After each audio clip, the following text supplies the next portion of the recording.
el estudio con esa, condúcenos de lo irreal a lo real, de lo falso a lo verdadero, de las tinieblas a la luz, más brillante que el sol, más puro que la nieve. Ese ser eres tú.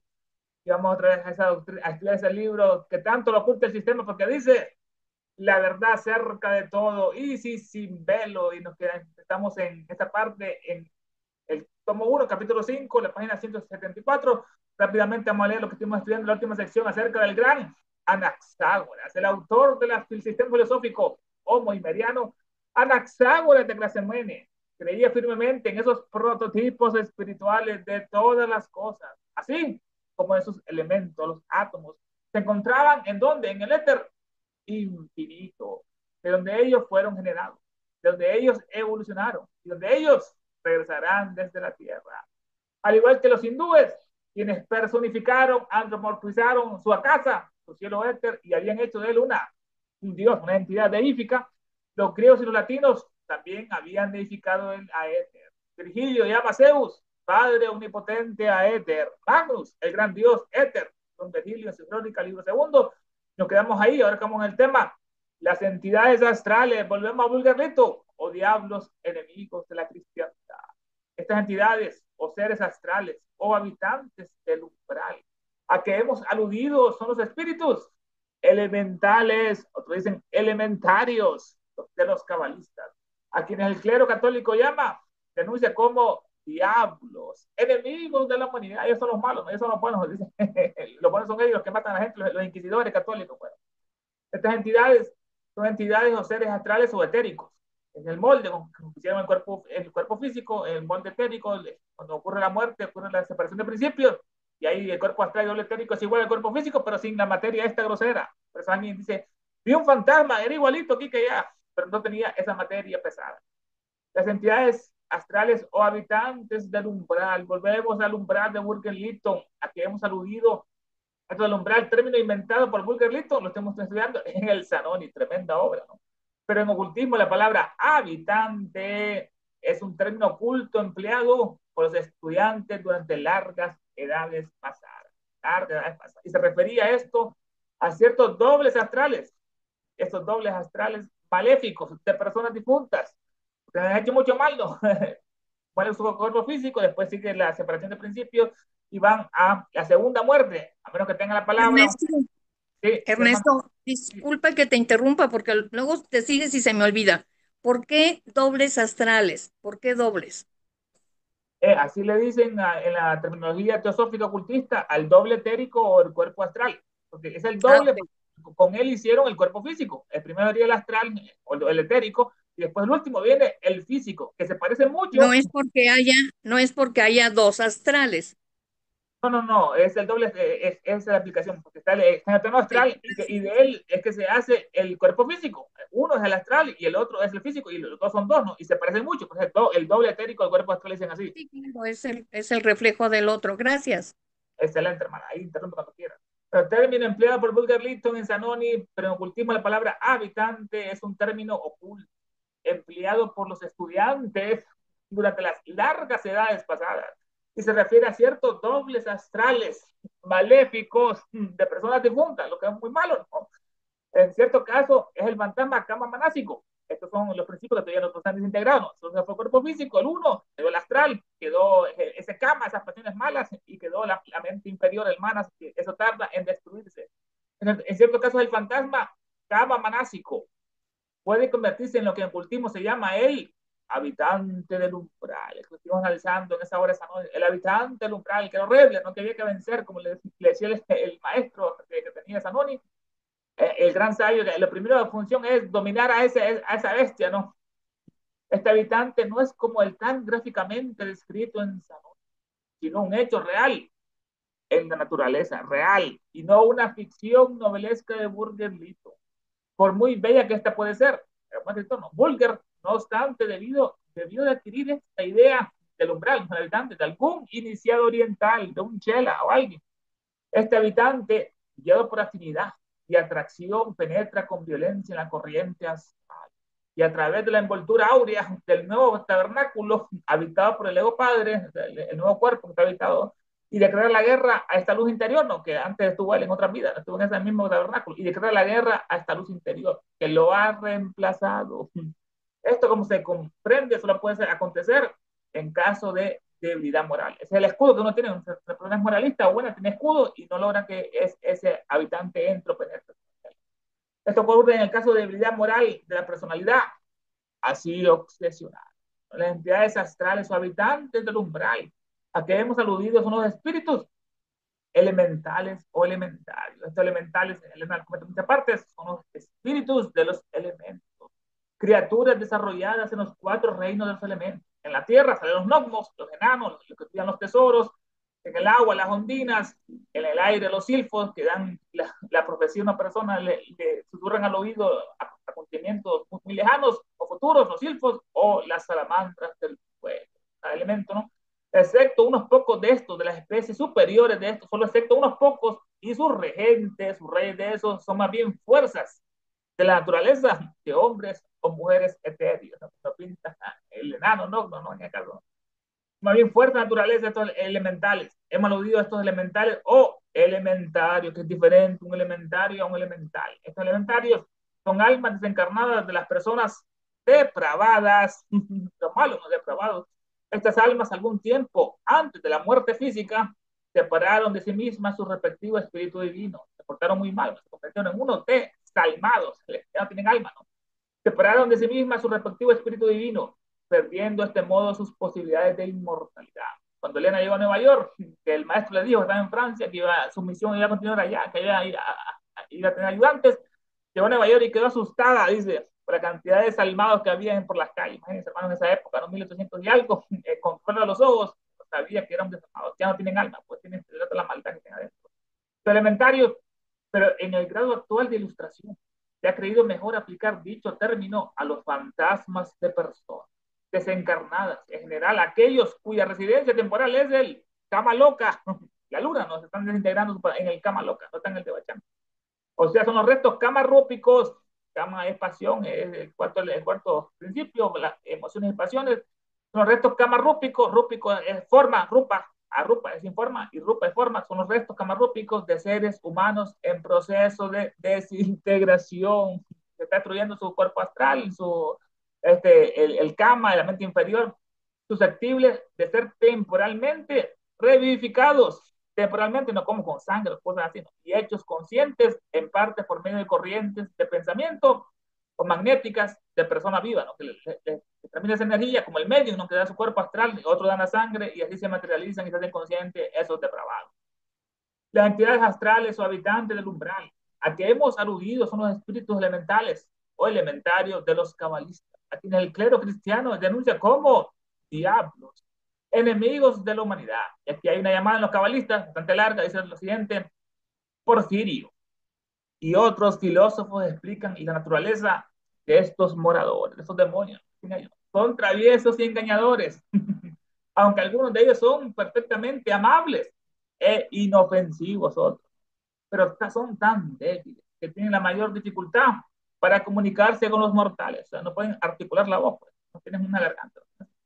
Son demasiado débiles para comunicarse con los mortales, cuya compañía buscan incesantemente, ¿no? Por la energía que dan los humanos.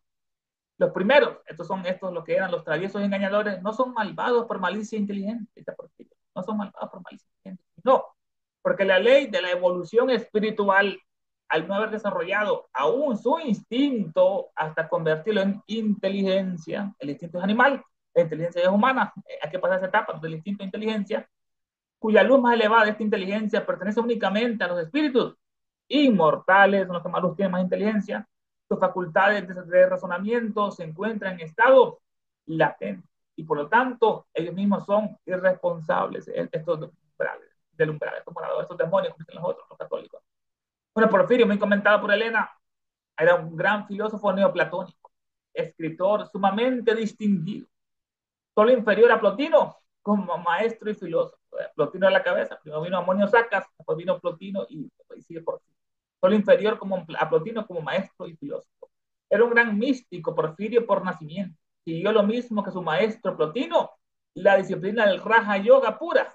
El Raja Yoga es la que debemos seguir, no el Hatha. El Raja Yoga es el bueno, el Hatha es el malo. Raja quiere decir real. es el yoga real, pues la realeza no es un rey, una corona, es la realeza de uno mismo, que se conquista a sí mismo. Siguió la disciplina del Raja Yoga pura. Porfirio, que conduce a la unión, el yogi, ¿no? A la unión del alma con la superalma, o yo superior, Buddhi, que está interno adentro de nosotros, él lo conduce ese Raja Yoga, como estudian los orientales en su yoga, que es unión, fusión, ¿no? Del humano con lo divino, o en Occidente es la religión, en el latín religare, religar lo humano con lo divino. Practicó la disciplina del Raja Yoga pura que conduce a la unión del alma con la superalma, o yo superior, Buddhimana. El fin de la filosofía era para él la moralidad. Es interesante lo que decía él, ¿no? Porque no es saber tantos libros, saber de aquel de Efeso, saber de Pitágoras, saber de Platón, de Sócrates, de Plotino, sino es la moralidad. ¿Cómo empleamos eso en nuestra vida diaria? Que lo más importante es el ejemplo, no la tanta palabrería vacía. El fin de la filosofía para él era la moralidad. Podemos decir casi la santidad, mejor, ¿no? Es la santidad, es el fin de toda la sabiduría, la santidad. Es la curación de las flaquezas humanas. No me habla en serio, ¿no? Es la curación de las flaquezas humanas, fortificarnos, convertir el carbón en diamante y comunicar al hombre una vida más pura y más vigorosa. Eso decía Porfirio en esa parte. Bien, nos lo comenta Porfirio. Y otros filósofos explican la naturaleza de estos moradores, de estos demonios católicos. ¿No? Son traviesos y engañadores. El PF dice son malévolos o falaces. Diferente, traviesos e engañadores. Aunque algunos de ellos son perfectamente amables o dóciles e inofensivos, pero tan débiles que tienen la mayor dificultad para comunicarse con los mortales, cuya compañía buscan incesantemente en este caso. Los primeros, o sea, los traviesos, estos engañadores, no son malvados por malicia inteligente. Esto es importante, la diferencia entre lo que es el católico y Plotino, ¿no? El católico son malos porque son malos, ¿no? Eso no, porque son inconscientes. Los primeros, los traviesos y engañadores, no son malvados por malicia inteligente. La ley de la evolución espiritual, la explicación, la ley de Ernesto, la hermano. te voy a interrumpir un momento porque ya me perdí. Seguimos hablando de lo que son elementales, entonces. Sí, esa es en terminología cabalística, ella lo comparó con que para los católicos son diablos, para los ocultistas son elementales, para William Liston son los moradores del umbral. Está la explicación de quiénes son ellos ahora. Ok, pero son elementales de los que acabas de mencionar, no elementarios. Siguen No, siendo elementales. hay una mezcla, puede haber elementarios y elementales, pero aquí dice que algunos son así inconscientes, y leímos lo que eran los elementarios, que eran los camarrústicos, que se están desintegrando en el camaloca, de personas malvadas, depravadas. Ok, Ok, gracias. ok, hermano. Entonces dice que son traviesos y engañadores, aunque algunos de ellos son perfectamente amables e inofensivos, ¿no? Un demonio amable, ¿no? ¿Qué es eso? No es un demonio, no es un espíritu. Es Fíjate, inofensivo. perdón, no sé si tú llegaste a oír el término de espíritus chocarreros en el catolicismo. Allá por el limbo, me acuerdo algo por ahí. Ah, Porque una de mi tía abuela decía que estos espíritus chocarreros escondían las cosas. Ella acostumbraba a orarle a las ánimas del purgatorio. Entonces decía que aparecían esos espíritus chocarreros y que luego le escondían las cosas. ¿Pudiera sí. ser ese caso? Como Sí, no, ¿Podría relacionar con eso? sí, bueno, déjame comentar. Sí, porque el reino de los elementales es tan vasto y esos chucarreros, como dijiste, chucarreros dijiste. Guerrero. Entonces, Chocarreros. sí, porque los elementales son estas entidades semi-inteligentes. Sabemos, como tú sabes, que toma la inteligencia de nosotros. Son unas fuerzas internas, ¿verdad? Por ende, pueden hacer travesuras. Eso se sabe muy bien que esos chucareros son traviesos. Todo depende de diríamos, la idiosincrasia del grupo que experimenta estas apariciones. Permítanme leer un poquitito porque esto de elementales es muy vasto, ¿verdad? Y claro, para hacer la diferencia que ya él nos ha explicado de elementarios, que es otra cosa, ¿verdad? Pero dentro de lo que es elementales, estamos hablando de que todo lo que existe, todo lo que tiene forma en el universo, su esencia primera es elemental. De ahí viene este término de elementales. Claro, ya en el reino del ser humano, estas entidades toman la forma que el ser humano puede darles. Por eso, cuando vemos apariciones o cuando ven apariciones de santos y de vírgenes, es la conglomeración de las ideas fijas que tienen personas religiosas de una virgen o de un santo y por eso se aparecen. Entonces son elementales que responden a nuestros pensamientos. Voy a leer esto poquito, ¿verdad? Porque esto de elementales es muy vasto. Y esto es, solamente son 6 líneas de un libro que se llama en inglés 5 años de teosofía y nos habla de los 7 reinos, ¿verdad? Entonces, así brevemente, el reino del ser humano, el reino animal, el reino vegetal, el reino mineral, 4, y detrás de eso tenemos 3 reinos elementales, que esto compenetra a toda nuestra materia burda, ¿verdad? Por eso la materia más sutil esto es, en estos 7 reinos están estos 7 aspectos de estos elementos o elementales. Entonces, y el primer grupo, empezando al contrario de como yo dije, lo que dice, el primer grupo comprende 3 grados elementales. He aquí la idea, o centros nacientes de fuerza. ¿Verdad? Entonces, ahí uno nos da otra idea. ¿Qué quiere decir con centros nacientes de fuerza? Esos son elementales. Y luego dice, desde la primera etapa de la diferenciación de Mula Prakriti, sabemos que Mula Prakriti en sánscrito es el término para la materia, que es casi como la esencia de la materia.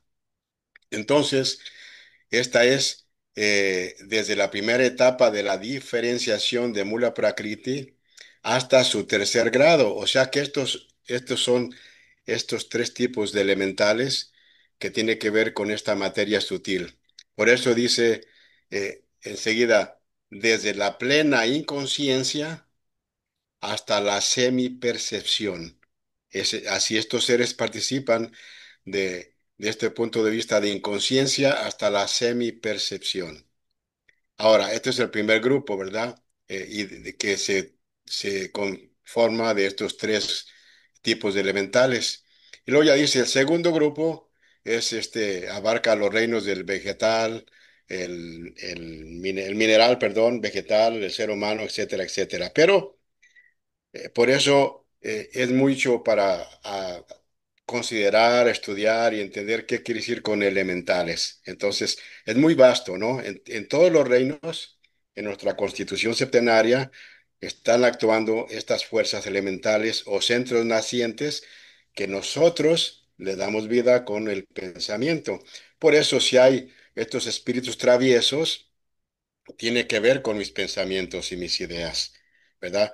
A un adepto obviamente no se le aparecen espíritus traviesos, se le aparecen espíritus sabios ya al nivel del maestro o del adepto. Es nuestra naturaleza superior, ¿verdad? Por eso nuestra naturaleza inferior, kama manas, el pensamiento con deseos personales, le da vida hasta cierto punto a estas fuerzas elementales y por eso se aparecen de esta manera. Y ya me detengo, ¿no? Porque luego hablaremos de los A ver, una elementarios. pregunta nada Gracias. más. Sí.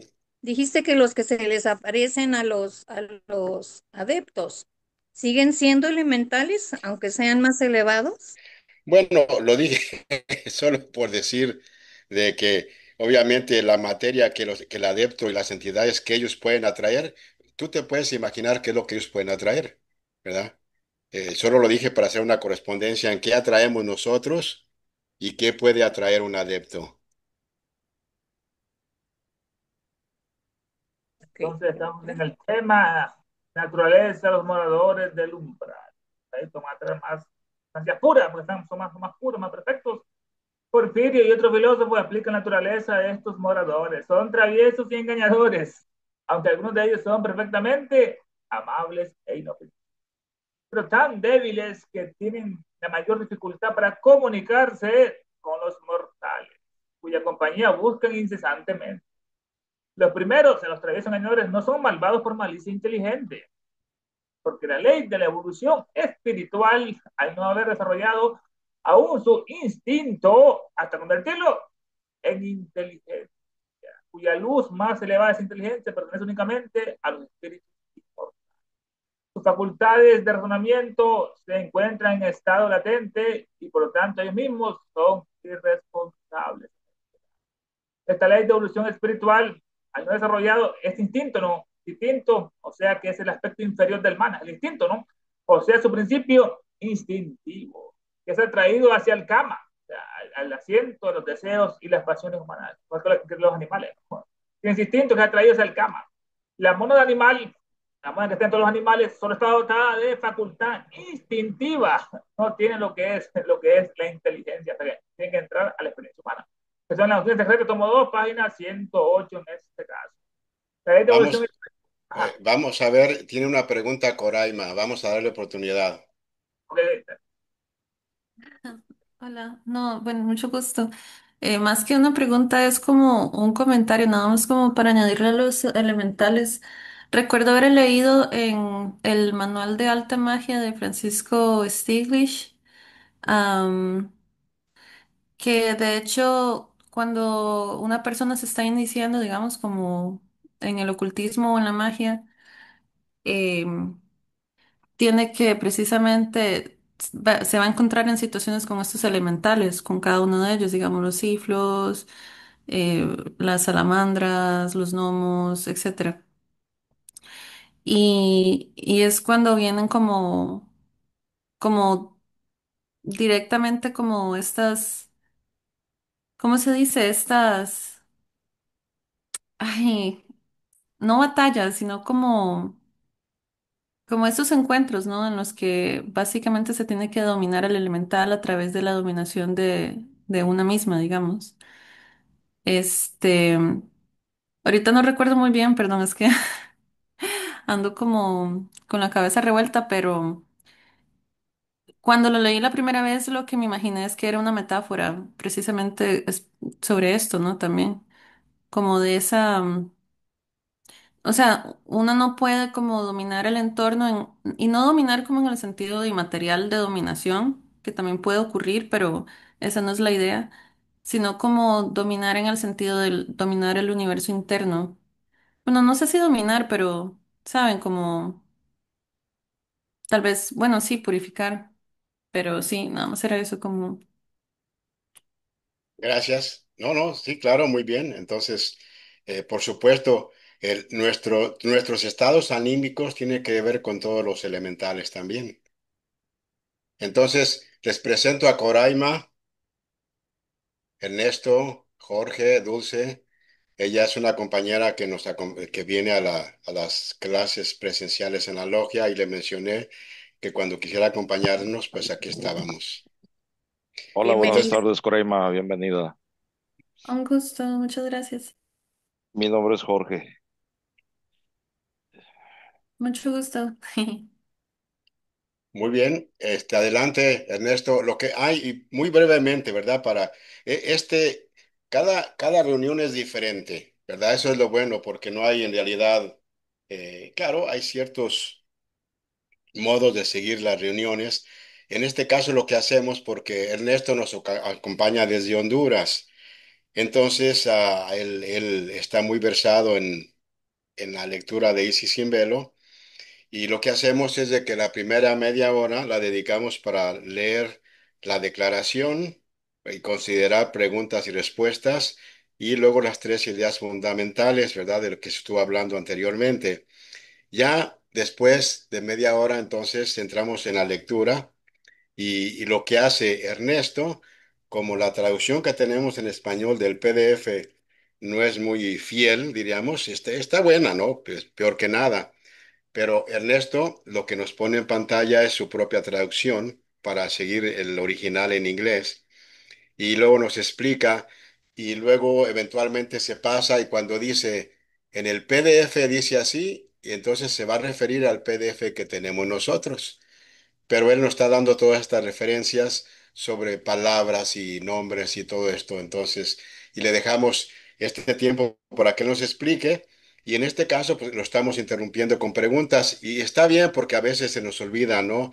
Y como él nos da mucha información, entonces está bien que estemos interrumpiendo poco a poco para que expresemos algunas ideas o preguntas. Gracias, ahora sí. Adelante, Ernesto. Excelente, van ahí. Cuando interrumpan, cuantas veces quieran, no se preocupen. Y de los primeros no son malvados por malicia inteligente, aquellos que eran los traviesos engañadores, porque la ley de evolución espiritual, al no haber desarrollado aún su instinto, hasta convertirlo en inteligencia, pasar de animal a ser humano, ¿no? Ya se graduó el animal, entra el reino humano y ese instinto poco a poco se va a ir cultivando para producir inteligencia y después sabiduría y poder. Esta ley de evolución espiritual, al haber desarrollado su instinto, o leyendo que es el aspecto inferior del mar, ¿no? El instinto, ¿no? O sea, que hace que un gato no se meta a un río. O sea, su principio instintivo que es atraído hacia el kama, hacia la pasión, hacia abajo, así que el asiento de los deseos y pasiones animales. La mónada animal solo está dotada de facultad instintiva. Esta naturaleza secreta, tomo 2, página 108. La ley de evolución espiritual, al no haber desarrollado aún su instinto hasta convertirlo en inteligencia, inteligencia nos dice que es uno de los aspectos de la divinidad, la sabiduría, el poder, el keter, la inteligencia, ¿no? La templanza. Al haber desarrollado su instinto hasta convertirlo en inteligencia, cuya luz más elevada es inteligencia, pertenece únicamente a los espíritus inmortales. Los más inteligentes son espíritus, hay una jerarquía de inteligencia que dimanan, salen de los 7 logois secundarios, y forman el cuerpo gobernante de su reino o planeta, ¿no? Que guía el proceso del orden natural. Son unos seres radiantes, inteligentes, ¿no? Dotados de vastos conocimientos y de gran poder. Entre tales inteligencias se encuentran los lipicas que estudiamos, ¿no? Los archiveros, ¿no? Que llevan todo el karma, la punta, todo pensamiento, palabra y acción de todo lo humano. Entre estas inteligencias están los lipicas, que son los registradores del karma de dicho reino, los archiveros, ¿no? Están el archivero, registrador del karma de dicho reino, y también están, y de todas las entidades que hay en él. También están los maharrajas, rajas grandes, rajas reyes, los grandes reyes o devarrajas, reyes divinos, que vigilan o dirigen las operaciones de la ley karma. Las numerosas huestes también de los constructores, los cosmocatores que moldean todas las formas según las ideas contenidas en el logos o en la mente universal, cuya luz más elevada pertenece únicamente a los espíritus inmortales. Sus facultades de razonamiento, estos demonios, ¿no? De estos elementales, de estos umbrales moradores, ¿no? Sus facultades de razonamiento se encuentran en estado latente y por lo tanto ellos mismos son irresponsables, no se puede responsabilizar, no tienen esa inteligencia en este caso. De el PDF lo siguiente, comenzamos con Anaxágoras de Crasomones, fundador del sistema filosófico homo-iberiano. Creía firmemente que los elementos y arquetipos espirituales de todas las cosas procedían del éter sin límites, al cual se restituían desde la tierra. Los indos divinizaron el éter, no, ahí es éter, bueno, él divinizaron el éter a la casa, y los griegos y latinos lo identificaron con Zeus, con Max, el grande, ¿no? O aquí Virgilio llama Pater omnipotente a Esther, el Padre Todopoderoso, a Éter. Dice, las entidades astrales, entonces estamos, o habitantes del umbral de Burger Lytton, al que ellos aludidos son los espíritus elementarios de los cabalistas, o los diablos de la iglesia cristiana. Llamada 313, dice abajo, Porfirio y otros filósofos discurren sobre la naturaleza de estas entidades, pues su naturaleza, estas entidades moradoras en el umbral. Generalmente son malévolos y falaces. Ahí es otra cosa. Estos eran traviesos, ¿no? Bueno, aunque algunos hay inofensivos y dóciles, pero tan endebles que les cuesta mucho trabajo comunicarse con los mortales, cuyo trato apetecen constantemente. La malignidad de los primeros de estos traviesos, ¿no? Es inconsciente, aquí está más diferente traducción, ¿no? Es inconsciente, porque como la ley de evolución espiritual no ha transmutado su instinto en inteligencia, todavía no lo ha cambiado, ¿no? Tiene todavía latente la razón, cuyas más elevadas luces son propias tan solo del espíritu inmortal. Traducción un poco diferente. Aquí está rápidamente, hermanos, miren, tenemos a él los elementales que el mago debe dominar, no que son inferiores, no que uno no debe serlo. Ellos deben obedecerle para los magos, hermano. Miren, aquí está representación, abajo están los gnomos, así los pintan, ¿no? Enanos, barbudos, que cuidan los tesoros, Aquí hay unos círculos cabalísticos que ha dibujado el mago, ¿no? Supuestamente, ritualmente, que parece un silfo o algo, parece un fantasma, ¿no? Un doble etérico, miren, ahí del silfo, del aire. Acá están las ondinas, aquí las representan como sirenas, ¿no? Que devoraban a los hombres, las sirenas allá en la Odisea. Ondinas, acá arriba están las salamandras de fuego, miren estos ejemplares. Y arriba está la corona, o sea, el mago debe dominarlos a todos y usarlo. Como dice una parte de Elena, nos dice que la naturaleza debe ser esclava del mago, esclava y dócil, obediente a los mandatos del mago, y no al revés. Ahora tenemos acá Porfirio, lo estuvimos analizando, que era como Plotino, tenía muchos un gran filósofo y tenía muchos discípulos. Gran Porfirio, que ya lo vamos a estudiar más profundamente de su abstinencia, en el rostro, los libros acá, el Porfirio así lo han representado. Pero Porfirio está diferente, miremos la cara, el perfil, no, mira, la mansedumbre que tiene el Porfirio en esta parte. Los discípulos entre San Agustín y Porfirio, el neoplatónico. Estamos al subtema, pero la iglesia latina, católica, contradice a los cabalistas. San Agustín de Hipona tiene incluso una discusión al respecto con Porfirio, el neoplatónico. Sobre el particular dice, estos espíritus son engañosos, no por su naturaleza, como decía Calvo, como pretende Porfirio el Teuro, sino por malicia. Se hacen pasar por dioses y por las almas de los difuntos, en las sesiones espiritistas, ¿no? Por Dios y almas de los difuntos. Esto lo dice él en su Ciudad de Dios, libro 10, capítulo 2. La Iglesia Católica contradice a los cabalistas. San Agustín, muy comentado en otro tomo, Elena lo va a estudiar mucho en la teología. Esta nació en el 354 después de Cristo, escritor, teólogo, filósofo cristiano. Después de su conversión, era pagano, era maniqueo, era converso, pagano. Después de su conversión, fue obispo de Hipona, en el norte de África, desde donde dirigió una serie de luchas contra las herejías, en su libro, contra las herejías de los maniqueos, que se llegan a maní, los maniqueos, a los donatistas y los pelagianistas. Es considerado doctor de la gracia, además de ser el máximo pensador del cristianismo del primer milenio, no siglo, primer milenio, hermano, 1000 años, imagínense él, y después de el otro, Santo Tomás de Aquino. San Agustín, pero la iglesia latina contradice a los cabalistas. San Agustín tiene incluso una discusión respecto con Porfirio. Porfirio, dice ella, de todos los neoplatónicos, Porfirio fue el que más se acercó a la verdadera teosofía. Nos dice Elena en el glosario, ¿no? Se acercó más a la sabiduría divina. Tal como ahora se enseña la escuela secreta oriental, la escuela Gupta, ¿no? La Gupta Villa, tal como ahora la enseña la escuela oriental. El que más se acercó entonces fue a la teosofía fue Porfirio. El neoplatónico. Bueno, tiene una discusión San Agustín, incluso una discusión respecto con Porfirio, el neoplatónico sobre este particular. Estos neoplatónicos son los prosélitos del neoplatonismo, escuela de filosofía que apareció entre el segundo y tercer siglo de nuestra era, después de Cristo. Fue fundada por Amonio Sacas, que él nos lo explica magistralmente en la clave de la filosofía, en los 3 capítulos. Fue fundada por Amonio Sacas, el neoplatonismo de Alejandría. Es lo mismo que los filateos, amantes del divino, filaleteos, afinidad, o los filaleteos. Y de los analogistas que estudian por analogía, ¿no? Como arriba es abajo, como adentro es afuera, como fue, así es y así será. Se da también el nombre de los teúrgicos, de la obra divina, los teurgistas, y otros varios nombres. Eran los teósofos de los primeros siglos, los teósofos. El neoplatonismo es la filosofía platónica, su esencia, el Platón, con la adición del éxtasis oriental y el Raja Yoga divino. Después Elena lo hace, pues, muchos siglos después en Occidente nos trae todo esto de Elena, todo el Raja Yoga, la filosofía oriental, la Vedanta, la Vaita, todas esas escuelas. El neoplatónico, de así San Agustín tiene incluso una discusión con el neoplatónico Porfirio sobre el particular, dice él, ¿no? Lo que le dice San Agustín, estos espíritus, moradores del umbral, estos demonios o diablos no elementales, estos espíritus son engañosos, no por su naturaleza, por su instinto, como pretende Porfirio el Teuro, sino son malos por malicia, que hacen pasar por dioses, los demonios, ¿no? Y por las almas de los difuntos, en las sesiones espirituales.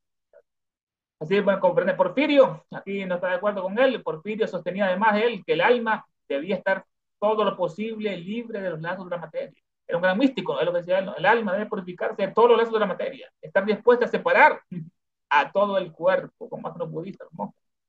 Y recomendaba la práctica de la abstinencia, diciendo que nos asemejaríamos a los dioses si pudiésemos abstenernos de alimentos vegetales. Y lo mismo que los animales, alimentarnos del prana, pues como hacen los yogis que se ponen a meditar en la India, nos alimentan del sol, del prana, de la piel, del aire. Lo que decía el maestro de espíritu, decía San Agustín, son engañosos no por su naturaleza, como pretende Porfirio el teurgo. La teurgia es la obra divina, una comunicación con los ángeles o espíritus, los dioses de luz, cómo comunicarnos con ellos, y medios para atraerlos a la tierra. El conocimiento del significado interno de la jerarquía de ellos, de dichos espíritus, y la pureza de vida importante, pues son los dos AB para esta comunicación, la pureza de vida, el conocimiento, el significado interno de la jerarquía, son los únicos medios capaces de conducir a la adquisición de los poderes necesarios para la comunicación con ellos. Esa teoría, la pureza. Estos espíritus son engañosos no por su naturaleza, como pretende Porfirio el teórico, sino por malicia. Se hacen pasar por dioses y por las almas de los difuntos. Dice él, en la ciudad de Dios. Esta obra, el original es La ciudad de Dios contra la ciudad de los paganos. Es muy comentado por los católicos, la ciudad de Dios. Aquí la compara con la ciudad de Dios con la ciudad de los paganos. Obra escrita en 22 libros de San Agustín de Hipona, que se fue realizada durante su vejez a lo largo de los 15 años, entre el 412 al 426 después de Cristo.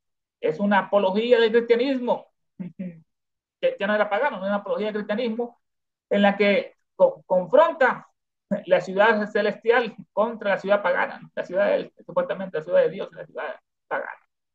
San Agustín, hasta aquí, Porfirio está de acuerdo con él. Hasta este punto, como San Agustín, no. Añade el obispo y pone lo siguiente. Para ellos, estos demonios no afirman ser demonios, le hace diablo, porque en realidad lo son, dice él. No lo afirman, porque lo son, dice él. Pero entonces, ¿en qué clase debemos colocar a los hombres sin cabeza? A quienes Agustín quiere hacernos creer que vio él mismo. ¿Dónde, ¿qué categoría? No, es la pregunta, no sé qué. No más. Hasta aquí Porfirio está de acuerdo con él. Porfirio, además, aceptaba de mal talento la teoría. Porfirio, no era como Jámblico. Y el encantamiento místico también no le gustaba. Puesto que son impotentes estos dos, no la teoría como el encantamiento místico, son impotentes para purificar la mente, ¿no? El principio no ético, el principio humanástico. Es la pureza, no es la abstinencia, que sea, no es con encantamiento, no con rituales externos, sino con la pureza interna, como se purifica esa mente. Como se purifica el principio no ético, manásico del alma. La teoría puede solamente purificar la parte inferior, toda la parte inferior, o psíquica en este caso, ¿no? Y hacerla capaz de percibir seres inferiores tales como espíritus, ángeles o Dios. Exactamente lo mismo enseña la teosofía, no es el no solamente con esta teoría, con rituales externos, no con internos. Poco a poco, con esas virtudes, irlas cosechando, cultivando esas virtudes máximas, las paramitas. Hasta aquí Porfirio está de acuerdo con Agustín. Añade el obispo de Hipona al siguiente. Hipona está en Argelia. Para ellos no afirma ser demonios, le hace diablos, pues en realidad lo son. Pero entonces, ¿en qué clase debemos colocar a los hombres sin cabeza? A quienes Agustín quiere hacernos creer que vio el PDF. Lo siguiente. Dice, pero la iglesia latina contradice a los cabalistas en este punto. San Agustín, en su contienda con el neoplatónico Porfirio, sobre particular, dice lo siguiente.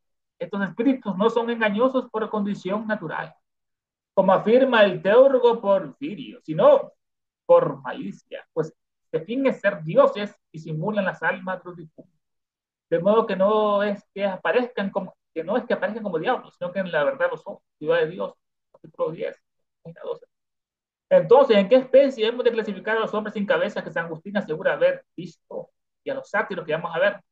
Estamos en a Porfirio, San Agustín rápidamente, así lo pinta la iconografía cristiana católica, bien iluminado, no supuestamente, con ese nimbo, el corazón, miren acá, escribiendo los libros, Ciudad de Dios, Ciudad Divina, está viendo el cielo, ¿no? Ahí está, supuestamente inspirándose en esa Ciudad de Dios, ¿no? Vemos ese manto, cómo está vestido este hombre, cómo estaba los libros acá en sus pies. Este es lo que es San Agustín. Y hablamos de los neoplatónicos rápidamente, la Academia Platónica, aquí vamos a ver a Platón, que este es de Aristóteles, que es más político, miramos para acá, Platón para arriba, no está en el cielo, este más político, su discípulo que traicionó. Este dicen que es Alejandro Magno, que después destruyó toda la sabiduría oriental, ¿no? Alejandro Magno. Hipatia de Alejandría, que en otra parte Leonardo va a comentar esa historia tan hermosa de la Hipatia de Alejandría, hija del matemático Teos.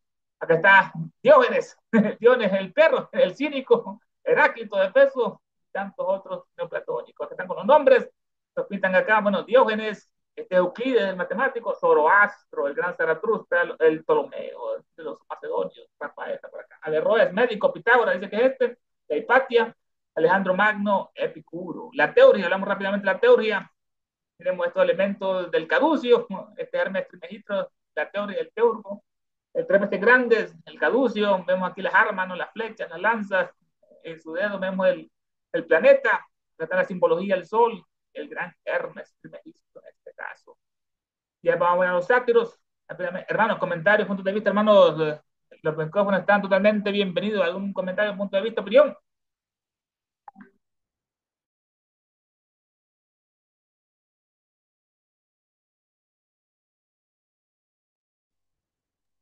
Bueno, seguimos con el tema. Sí, adelante, si no hay comentarios o preguntas. Ok, vamos con el tema.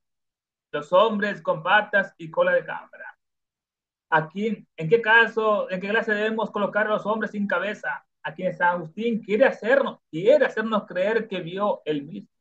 O a los sátiros de San Jerónimo, que según él se exhibieron durante un tiempo considerable en Alejandría.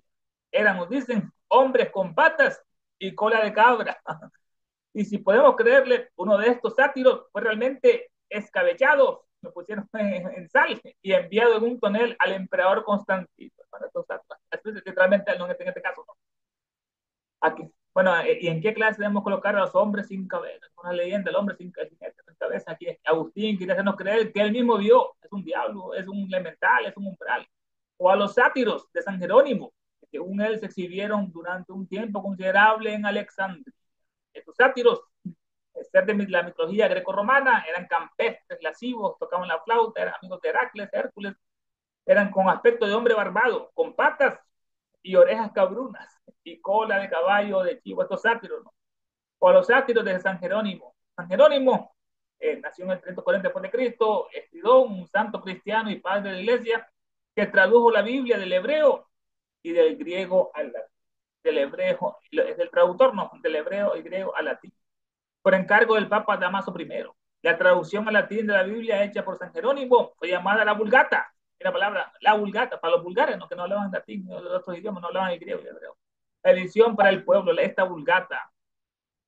Y fue publicada en el siglo IV, en este caso, en el siglo IV después de Cristo, la Vulgata. Esta versión fue declarada en 1546 durante el Concilio de Trento, de edición auténtica de la Biblia para la Iglesia Católica. Bueno, o aquí vamos a ¿en qué clase debemos colocar a esos hombres sin cabeza? Aquí San Agustín quiere hacernos creer que vio el mismo. O a los sátiros de San Jerónimo, que según él se exhibieron durante un tiempo considerable en Alejandría. Ellos nos dicen hombres con patas y cola de cabra. Si podemos creerle a él, ¿no? Uno de estos sátiros fue realmente escabechado. Escabechado es un método de conservación de los alimentos, realmente el pescado y la carne, mediante el uso de vinagres y otros ingredientes como el aceite, las especias, hierbas aromáticas. Este proceso, además de conservar la carne, ¿no? También añade sabor y aroma a los alimentos. Le echaban sal, como usted. Uno de estos sátiros fue realmente escabechado y enviado en un tonel al emperador Constantino. Le creemos a él. Constantino nació en el 272 después de Cristo en Turquía. Emperador romano, fue el primer emperador en dar libertad al culto cristiano. Primero han perseguido a Nerón, Calígula, lo metían al Coliseo, a la piedra, a los leones, a devorarlos. Bueno, este fue el que le puso fin. Le dio libertad religiosa al culto cristiano, puso fin a la persecución de los cristianos en el Imperio Romano, porque ellos no se inclinaban al César, al hombre, no, al Dios en la tierra, sino al que estaba adentro. Puso fin a la persecución de los cristianos en el Imperio Romano y promovió la convocatoria del primer concilio de Nicea en el año 325, que Elena pues, nos va a explicar cómo hicieron la Biblia, porque eso tiene 4 evangelios y los otros evangelios de Jesús, que son más importantes, los escondieron por la suerte del santuario, no los colocaron en el canon de la Biblia. Bueno, promovió la convocatoria del primer concilio de Nicea en el 325 y fue quien unificó la doctrina cristiana en el credo de Nicea. Eso fue lo que lo Constantino y después lo santificaron a este hombre. Bueno, y estos hombres con patas de cola de cabra, y si podemos creerle, uno de estos sátiros fue realmente escabechado y enviado en un tonel al emperador Constantino en este caso. Tenemos acá, bueno, quedamos en la parte en la ciudad de Dios. Entonces, ¿en qué especie hemos de clasificar a los hombres sin cabeza? Que San Agustín asegura haber visto, y a los sátiros que según San Jerónimo se exhibieron durante mucho tiempo en Alejandría. Dicen que estos sátiros tenían piernas y rabo del cabrío, de cabrío y que uno de ellos lo pusieron en salmuera para enviarlo en un barril al emperador Constantino. La salmuera, ¿no? En sal. Nuestros sátiros aquí, una de la academia, está el sátiro, así lo pinta más o menos con una flauta. Tenemos las patas de cabra, el cuerpo, miren los cuernos ahí, las orejas, ahí lo pintan. Dice que literalmente San Jerónimo dice que lo enviaron uno, ¿no? Que era cierto este sátiro, como así lo colocamos, este sátiro. En la otra parte, dice sobre las labores mentales de los santos padres de la iglesia. Comenta gravemente de Moux en su capítulo sobre los demonios. Aquí termina lo que es el llamado de la nota. Comenta gravemente de Moux en su capítulo sobre los demonios. Tertuliano ya ha descubierto formalmente el secreto de los demonios. Un descubrimiento que no tiene precio, no dice Elena, no. El último llamado, fue lo estuvimos analizando. Aquí fue donde, aquí nos quedamos, desde estas entidades astrales, aquí en el Estilo cristiano denuncia como diablos, enemigos de la humanidad. Y saltamos todo lo que se nota aquí de páginas, vamos a su tema. Dice, comenta gravemente de Smokes en su capítulo sobre los demonios. Tertuliano ya ha descubierto formalmente el secreto de su asunto. Un descubrimiento que no tiene precio. Y ahora que hemos aprendido tanto sobre las labores mentales de los santos padres y sus logros en la antropología astral, que hay sarcasmo, Elena, no ironía, tenemos que sorprendernos de que en el celo de sus exploraciones espirituales hayan descuidado tanto su propio planeta que en ocasiones han negado no solo su derecho al movimiento, la Tierra, sino incluso su esferosidad. Y les Elena sarcásticamente comenta gravemente de Smokes. Nació en el 1905, Roger, gran periodista, escritor, polemista francés, escribió varios libros denunciando las sociedades secretas y a la masonería, en este caso, de Smokes, católico, ¿no? Comenta gravemente de Smokes en su capítulo sobre los Tertuliano ya ha descubierto formalmente el secreto de su asunto. Ahí dice Elena sarcásticamente, un descubrimiento que no tiene precio. Tertuliano nació en el 160 a.C., padre de la iglesia y un prolífico escritor durante la segunda parte del siglo II. Vivió y murió en Cartago, los romanos, Cartago de ser destruida, vivió y murió en Cartago, la actual tú. Y ejerció una gran influencia en la cristiandad occidental de la época. Tertuliano, Elena lo va a analizar mucho en el tercer tomo de esta obra en español. Tertuliano ya ha descubierto formalmente el secreto de sus astucias. Los demonios no tienen astucia, son hábiles para engañar o evitar el engaño o para lograr artificiosamente con cualquier. Tertuliano ya ha descubierto formalmente el secreto de sus astucias, los demonios. Dice Elena, descubrimiento que no tiene precio. Y ahora que hemos aprendido tanto sobre las labores mentales de estos padres, ¿no? De los santos padres y de sus logros en su antropología astral, y ahora que hemos aprendido tanto sobre las labores mentales, ¿no? Cómo perdían el tiempo estos hombres analizando cosas de los santos padres y de sus logros en la antropología astral, ¿no? Como los padres del umbral, como estos demonios, como estos diablos, como estos elementales, ¿no? Tenemos que sorprendernos de que en el celo de sus exploraciones espirituales hayan descubierto tanto su propio planeta, hayan descuidado tanto su propio planeta, que en ocasiones han negado no solo su derecho al movimiento, que no se mueve, ¿no? Que es el sol, que se mueve, las estrellas, todo, era toda la Tierra del centro del universo, incluso han negado su heroicidad estos católicos. Como decía sarcásticamente, en Platón una parte había un gran astrónomo, estaba pasando viendo el cielo, los planetas y las constelaciones, y tenía una serpiente bien sarcástica que dice que de tanto mirar los planetas, no miró un pozo y que cayó en él por medio de los planetas. Tenemos que sorprendernos de que en el cielo de sus exploraciones espirituales estos padres, ¿no?, hayan descuidado tanto su propio planeta que en ocasiones han negado no solo su derecho al movimiento, incluso hasta hoy en día la Iglesia Católica a veces lo dice que la Tierra es plana, a veces unos sacerdotes, imagínense hermano, han negado no solo su derecho al propio movimiento, la rotación de la Tierra que produce el día y la noche, sino incluso han negado su heroicidad. Es lo siguiente, dice de Smokes muy gravemente al tratar de los diablos, que ya Tertuliano descubrió a las claras el secreto de su astucia. Precioso descubrimiento, pero ahora que tanto conocemos de las tareas mentales de los padres de la iglesia y de sus descubrimientos en la antropología astral, habremos de extrañar de que en su afán de exploraciones espirituales se hayan olvidado de nuestro planeta hasta el punto de negarles no solo el movimiento, sino también la esferoicidad a este planeta en este caso. Y esto es lo que encontramos en Langor, el traductor de Plutarco. Dionisio de Halicarnaso opina que Numa construyó el templo de Vesta en forma redonda para representar la figura de la tierra. Pues la Vesta, pues por Vesta ellos se referían a la tierra. Elena nos está respondiendo, ¿no? Que los romanos, muchos más antiguos, ya sabían que la tierra era redonda, mientras que estos padres más modernos todavía lo negaban y lo siguen negando algunos. Esto lo encontramos en Langor. Este nació en 1735. John era un clérigo, poeta, traductor, editor, autor inglés. Tras la muerte de su esposa, se fue a vivir con su hermano mayor William, y allí hicieron su traducción conjunta de la vida de Plutarco, que habla de las vidas paralelas a Plutarco, ¿no? Y publicada en 1670. Con tal éxito que fue reimpresa con mucha frecuencia esa traducción conjunta de la vida de Plutarco. Esto lo encontramos en Langor, el traductor de Plutarco. Dionisio de Halicarnaso, en su libro segundo, opina que el gran rey Numa construyó el templo a la diosa Vesta en forma redonda para representar la figura de la tierra, pues por Vesta ellos se referían a la tierra. Plutarco, Elena lo comenta bastante, un iniciado, nació en el 46 después de Cristo, era un gran historiador, biógrafo, filósofo, moralista griego, estudió filosofía, retórica, el arte de hablar, matemáticas. La mayor parte de su vida la pasó en Queronea, donde fue iniciado en los misterios del dios griego Apolo, el oráculo Apolo. Sin embargo, sus obligaciones como el mayor de los dos sacerdotes de Apolo era en el oráculo de Delfos, donde era responsable de interpretar los augurios de la pitonisa del oráculo, en especial interpretaba esos augurios, ocupaban aparentemente parte pequeña de su tiempo Plutarco, vidas paralelas, ¿no? Compara a lo que es Alejandro Magno con otros.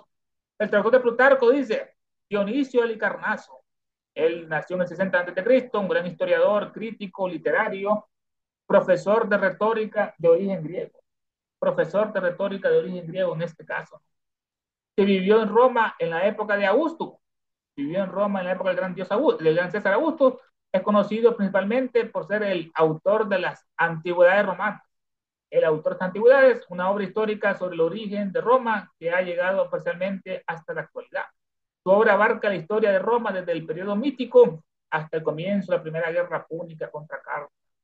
Dionisio de Halicarnaso opina que Numa construyó el templo de Vesta en forma redonda. Numa, que lo comenta, esta nació en el 753 a.C., fue el segundo rey de Roma, después de Rómulo, ¿no? Del 716 al 664 a.C., gobernó durante 42 años. Fue sucesor de Rómulo y fue inspirado por la ninfa Egeria, la cual le dio esta diosa le dio sabiduría, las leyes de Roma, jurisprudencia. El Senado lo eligió ser rey por su sentido de justicia que tenía a este Numa y por su competencia religiosa. Era un hombre piadoso y sabio. Fue además el creador de las principales instituciones religiosas.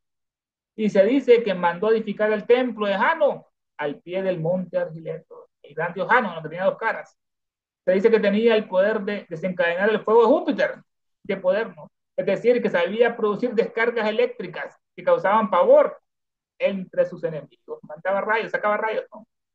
Se reconoce a Numa la instauración del templo de la Vestal, templo sagrado donde unas sacerdotas vírgenes mantenían encendido el fuego sagrado, ya que la religión veía en el fuego el comienzo de la vida. Numa dedicó mucho tiempo a fortalecer la religión romana, era político y religioso, y al culto de los dioses. Numa fue autor de varios libros sagrados, en donde había plasmado las enseñanzas divinas, la mayoría provenientes de Egeria, aquella ninfa, y de las musas que lo inspiraban, las cuales fueron enterrados estos libros en su tumba por su propia petición, los libros de Numa. Estos libros fueron recuperados casi 500 años después de su muerte en ocasión de un desastre natural que expuso la tumba, la abrió de Numa, se abrió la tumba de Numa 500 años después. Fueron examinados estos libros por el Senado y quemados, los quemaron al considerarlos que eran inapropiados para el pueblo, para ser divulgados ante el pueblo. Dionisio de Halicarnaso nos da a entender que no fueron destruidos, sino que fueron conservados los libros bajo un enorme secretismo por los pontífices de la religión, esos libros de Numa que le dan los analizan en otra parte, en secreta. Dionisio de Halicarnaso opina que Numa construyó el templo de Vesta en forma redonda. La diosa Vesta es la diosa romana del hogar, asociado a la tierra, y es la guardiana del fuego perpetuo sagrado. La entrada a su tiempo solo estaba permitida a sus sacerdotisas, las vestales vírgenes. Su virginidad se consideraba esencial para la supervivencia de Roma. Bueno, opina Numa, que construyó, Dioniso dice que Numa construyó el templo de Vesta en forma redonda para representar la figura de la tierra. Pues por Vesta, ellos se referían a la tierra. Acá el PDF lo siguiente. Dice Langor, en su traducción de Plutarco, opina Dionisio de Alicarnaso que Numa mandó a edificar el templo de Vesta en forma de rotonda para representar la redondez de la tierra simbolizada en dicha diosa. O sea, Luna nos demuestra con ejemplos palpables, demostrable de ciencia, que ya los paganos, 750 antes de Cristo, ya Numa sabía que la tierra es redonda, mientras que los católicos, lo hemos leído acá, estaban pensando en lo mismo. Aquí tenemos el templo de Numa, el templo de Vesta, hermano, tienen la representación en forma redonda, como lo describen las columnas, tónicas o jónicas, en la redondez, así representa, fue quemado con construir Numa en forma redonda, estaban las vírgenes con el fuego eterno, el fuego aquí se mira perpetuo adentro, lo custodiaban las vestales en este caso. Tenemos esta representación, esta es más, como está el templo de Numa todavía en día, hermano, todo está en pie, imagínense, en forma redonda, rotonda, miren, el gran templo de Numa. La tierra representada, pero está redonda en este caso. Y aquí lo vemos una representación a Numa, que fue después el rey de Roma, primero tuvo la pureza y se le comunicaba acá lo que la ninfa o la diosa Egeria, que le daba las leyes, la sabiduría, la jurisprudencia que le escribía en sus libros de Numa, después lo representaban. Una cueva para que aquí están otras musas, los libros de él. Hermanos, comentarios, puntos de vista finales, ¿qué les pareció el estudio de esta bella noche, de esta obra monumental? Isis sin pelo, los micrófonos están para ustedes. Gracias, Ernesto. Vamos a ver si alguien quiere preguntar o contribuir antes de cerrar. Yo tengo una pregunta. Estos seres que tenían patas, ¿cómo decía? Um, Sí, cabríos o algo así. sí, los cabríos, ¿esos Mm. eran reales? ¿Sí existieron como tal? Esos. Esto forma parte, hermanos, del folclore greco-latino. Lo pintaban ellos en su mitología, con los centauros, que eran mitad caballos, mitad seres humanos, pero no se ha encontrado ninguna evidencia científica. Todos los relatos de este San Agustín de Hipona, San Jerónimo, nos dicen que encontraron uno que lo exhibía en Alejandría y que a uno lo metieron en un tonel, ¿no? Y lo llevaron hasta el César, hasta Constantino. Pero Elena nos dice sarcásticamente esto. No es que fueran reales así, literalmente, estos sátiros. Ok. Y tengo otra pregunta un poquito al margen. ¿Hay algún registro de cuántos años antes de Cristo registrados, pues? ¿Cuántos años habían pasado antes de Cristo? Ella ¿Cómo es lo... la cronología más antigua, hermana. Nos dice que hace 1 millón de años es que nació la quinta raza, allá en la India, la raza aria, como aria que es noble, la raza noble. Eso nos lo dice la señora Blavatsky, ¿no? No, Sí, pero pero ¿cómo es? A lo mejor la pregunta, ¿qué es lo Es que estás preguntando, la Dulce? historia. La historia, ¿qué te dice? la historia, La historia de nosotros. Sí, la historia normal. ¿Cuántos Mm. años habían transcurrido antes de Cristo? mira, los que leen la Biblia, que son bastantes, dicen que la Tierra solo tiene 6.000 años desde que Jehová creó este planeta, ¿no? Que primero hizo la ¿Cuántos, luz y hasta otro día después hizo el sol. Pero bueno, eso es totalmente anticientífico. cuántos Otro, años? ¿Sí? estos son los creyentes. 6.000 años, hermano, dicen que tiene la Tierra. 6.000, dicen ellos, antes de la creación del mundo, de Adán y Eva y todas las cosas que dicen ellos. En otra parte, Ah, nos dicen, bueno, que Bonsen, un historiador, da a las pirámides de Egipto una antigüedad de 20.000 años. Los egiptólogos, eso se queda en pañales. La pirámide tiene más de 100.000 años. Y si vamos a los registros ocultos, que están ocultos en la cronología de los brahmanes, hermana, ahí te habla de los kalpas, de los sutias, de los yugas de oro, de plata, etcétera. De Satya Yuga, la Tierra tiene más, esta raza, como estamos actualmente, antes eran gigantes atlantes, ¿no? En la cuarta raza, pues nuestra raza tiene 1 millón de años. Y nos da otra fecha exacta, que hace 18 millones de años, 18 es que cuando vinieron las jerarquías de Venus, de otras, Lucifer, de estos Kumaras, a darnos la mente. Antes de esos 18 millones de años, el hombre era amanaz, era sin mente, pero a partir de esa época, 18 millones de años para acá, ya se le dio la Y mente. se supone que antes de esos 18 millones de años ya existía, ¿verdad? Porque eso fue en el momento en que dieron la mente, pues. Ya existían otras razas que eran sin mente. La primera raza, la raza polar, la raza hiperbórica, la segunda raza, los lemures, que ahí fue en esa parte, los lemures. Cada raza raíz tiene su raza, tiene su raza y ella tiene sus respectivas ramificaciones. Pero son más o menos los detalles cronológicos que ella nos da. Y esto se acerca mucho más a la cronología que dan los científicos hoy en día, ¿no? Que dan millones de años a la Tierra, ¿no? En su creación y su evolución, mientras que estos creyentes solo dan 6.000 años, totalmente anticientífico, antisabiduría, lo que dicen los creyentes en esta época. Recordemos que se han hundido continentes, la Atlántida, la Lemuria, que han vuelto otros. En una parte nos dice que América se ha sumergido 3 veces, dice, 3 veces se ha sumergido. Y que América Por eso, es más antigua que Europa. Incluso todos estos monumentos que hay en Tikal, en Quetzalcóatl, Tenochtitlán, todo este Machu Picchu, tienen miles de años, hermano. 3 veces se han hundido, imagínense. sí, ya sé.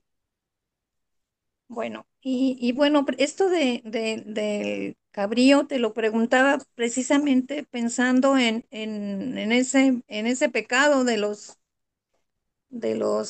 atlantes, ¿no? Que se mezclaron con